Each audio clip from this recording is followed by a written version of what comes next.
to the vlog. Yes, welcome back to the vlog. And specifically, it is a spooky ooky reading vlog. Actually, as spooky ooky as I can stand. Newsflash, I can't stand like super ooky, spooky ooky dooky stuff. So this is kind of more of a mild spooky reading vlog because it is Halloween season. All of us thriller readers, horror readers, we are rejoicing in all things scary. Did I save up all my horror books throughout the year to read right now? Yes. Is the list quite small? Yes. It is great news because I have some wonderful horror books for me to dive into during this reading vlog that I hope I finish in time for this video to go live. Yep, I have specifically 3 books that I want to read for the duration of this vlog. And right now, I am 25% into the first one. I started this one because I wanted to read. You've seen some clips of me reading it up to this chicken. It is The Reformatory by Tananarive Due. Thank you to Kindle for having like how you pronounce her name there, and I'm sure she did that herself, but Tananarive Due. I am very excited about this one. Funny enough, I went to get my hair cut today. Nice fresh color, just very cute, very sassy. The lady that I met there, she was an avid reader too. We started talking about our Kindle cases, so shout out, girl. Did not get your name, I'm sorry. She was like, what are you currently reading? And I said, The Reformatory. And she's like, oh my gosh, I've heard so much about that book. And I was like, great, I've heard nothing about the book. The cover just looked really creepy. And it was on like Goodreads' list of horror books to read this year. And she was like, I've heard that the ghosts are not the scariest things in it, it's the humans. When she said that, I was like, you are absolutely correct. You are correct. In this book, the humans are the scariest. And like what the land that holds all of these awful stories and like the way the land is being personified in this book and how it turns the people who are currently on that land and living on that land, how it turns them into something else. Do I think that can happen? IDK. This is a book. I do love like the southernness of this book. You can hear all of the accents as well. I can. As I'm reading it in my head, that's very lovely. They call the ghost haints. And you're probably going, what the crap? Specifically in the South, like South, not North Carolina South, but South, especially past South Carolina, South. Porches. If you look at the ceilings, especially of like older houses, the ceilings of the porches are painted a particular color of blue. That blue is called haint, Haint, blue, because it was believed that ghosts will visit, but they are afraid of that color because it looks like the river and kind of, I think something along the lines of the river Styx. That is why porches are painted haint blue in the South to keep the ghosts out of the house. So I thought it was really interesting, like Tananarive Due has the dialect to call the ghosts haints. So there's an interesting lesson. All of the characters are breaking my heart. All of them, I love them so very much, and it absolutely 100% breaks my freaking heart what is happening, except the bad guys. The bad guys do not break my heart. Yeah, that picture of the warden when Robert's first getting into the reformatory, I wanted to vomit. I shut my Kindle and I said, that's enough tonight. What am I doing tonight, you might ask? Well, you don't know, but it is pitch black outside. I've had a very busy Saturday. You were seeing me post Costco run. Oh, your girl is tired. Your girl is tired. I am just going to continue to read this book. I would love to get to 30% tonight. It is getting to the point now where I do not want to put the book down and I have to check the clock on my Kindle and see what time it is and force myself to go to bed. So that's a really good sign, 25% in. One note about this book is like it's nearly 600 pages long. It's quite long. And I'm 25% in, so I don't know how many pages that is. 130. I have no clue what is in store in this book. I got some questions for the kid's father, Robert Sr.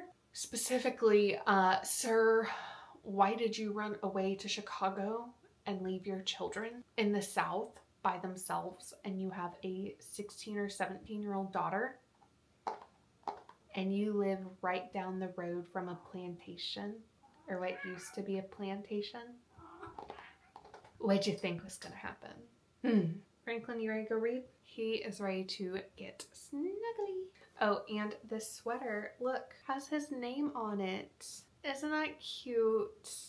But I think little man is ready to curl up in bed with me and read this spooky story. And I wonder how many times I'm gonna bother him with my gasping and like thinking. Because it's a fun book.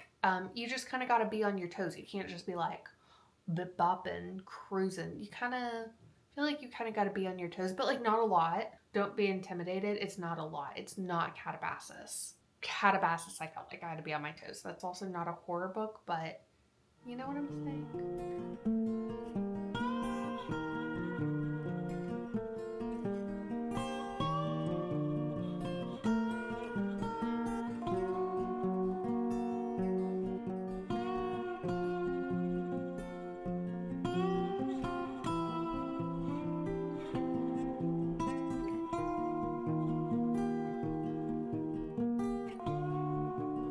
We have some catching up to do, and I'm gonna do it while I quickly get ready. I don't think we've really talked since I finished the Reformatory. And like I said, this is a haunted house reading blog, and I hate to say this. It's not the houses or the buildings that are haunted. So the Reformatory, I finished that last Saturday, and you should definitely go read it. Like, it was a horror book, yes, but it was like a horror book of like real horrors, not made up. Ugh. But some of the reveals that happened, oh my gosh. And just like the bravery that, I believe his sister's name is Violet. Wow. That was a fantastic book. I think I rated it like 4.5. And then, oh, always, if there's like an author's note at the end of a book, I'm always like such a big believer and proponent for like read the author's notes. Like, they don't just write those for no reason, right? She wrote a beautiful author's note at the end, kind of like explaining how she researched this, why this project was so important to her. Very important book to read. And also, like, I don't know if you ever feel this way about books. It's a very emotional experience to read a book.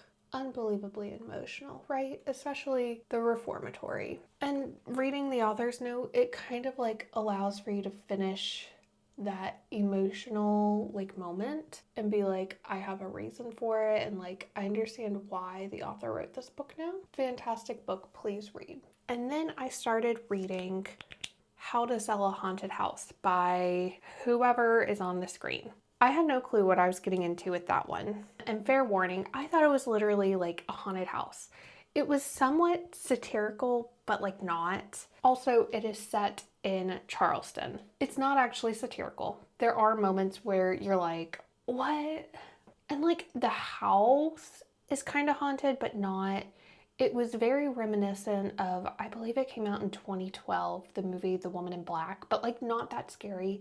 But like the end, yes. So I could see like where some inspiration was drawn. And honestly, that book, it read like a horror movie, which was really interesting. Like, I don't watch too many horror movies anymore because like Scaredy Cat McGee over here, but that one was quite creepy. I think I finished it, what, Thursday night? Because I kind of forgot that I was like filming this and I just got so into the book, which is really funny. And I went from like 65 or 68% on my Kindle to finishing the book that night, which was lovely. It might have been closer to 70%. I don't know, but I finished it and I was like, wow. It was really creepy. It was really bizarre. And it just really shows like how generational family secrets are trash. And like, I should have known that's what the book was about. Like in the first 2 chapters, you know, our main character, I can't remember her name. She had an interesting name, I think. She talked about how like her mom kept secrets from her and blah, blah, blah. Now looking back, I'm like, I should have known this book was going to be about family secrets and about like telling half-truths, which annoys me. Now let me go grab the third and final book of this vlog. Just Like Home by Sarah Gailey. I picked this one up about a year ago, I think, but I didn't get to it because it was like too late in spooky month for me to actually read it. It's written by Sarah Gailey. I recognized the name, but I didn't realize why. And then on the back is one of her books that I read, The Echo Wife. I read it for book club a while ago. And the really funny thing is, so Vera has to come back home, and her father was a serial killer, and her mother is dying, and she has to help her mother die, and they're long estranged. So this is the third and final installment in this haunted house spooky reading vlog. Yeah, I mean, the cover is really pretty. It says, "Home is where the heart bleeds." That's cute. I'm doing an immersive read because honestly, this morning I needed to clean my house. And I got like about 100 pages in. I'm enjoying it. The audiobook's available on Spotify. I think the narrator's reading really slow, so I've been listening on like either 1.5. We're just gonna try to get through this book today. Yeah, I think I'm gonna go try to buy a dining room table today. Big stuff happening, right? Big stuff. I'm such a freaking dork.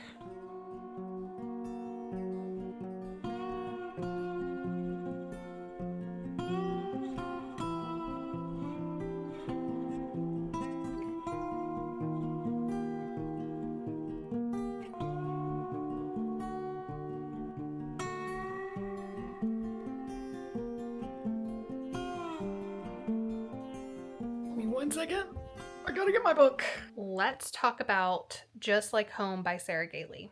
I'm really loving this book. I love how, okay, so the synopsis says it's like her dad is a serial killer, and we can see that he's a serial killer. She just hasn't named him as a serial killer yet. And I really like how she kind of separated herself. Just the sadness of like, now I'm feeling bad for her mom when I don't think I should be feeling bad for her mom. I'm really enjoying this book. I'm 230 pages in. I have about another 100 pages to go, and I don't know if I'll be able to get through it tonight. I'm going to try. Oh, Franklin, please don't lick my phone screen. So I'm gonna hop off. That's all I wanted to say. I'm really enjoying this book. It's a very strange book.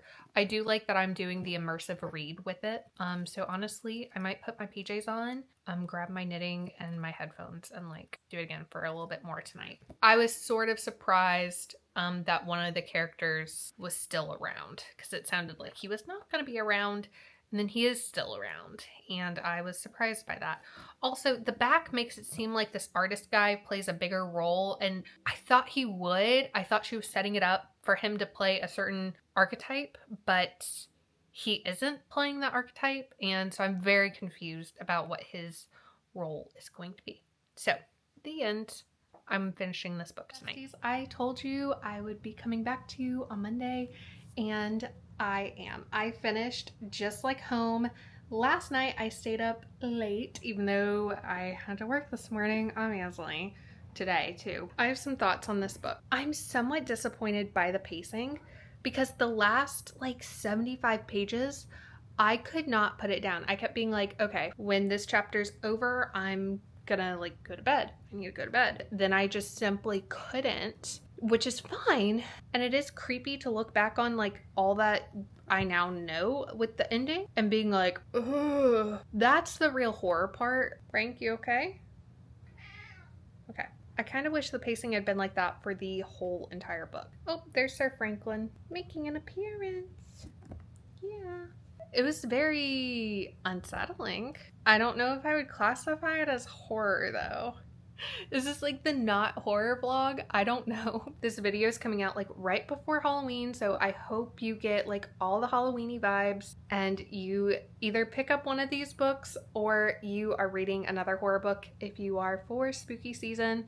And if you have any horror book recommendations, please drop them in the comments because I need more horror book recs. I don't know why I'm like sucking at it this year. I swear all of these were on the Goodreads list. Anyways, thank you so much for hanging out with me today. I had a lot of fun reading these books with you. But before I go, if you enjoyed watching this video, consider giving it a like and make sure you subscribe and ring that bell so that you never miss out on any of the videos that I post. I post a new video each and every Tuesday for you to enjoy. And until next time, Book Bestie, happy reading. Bye!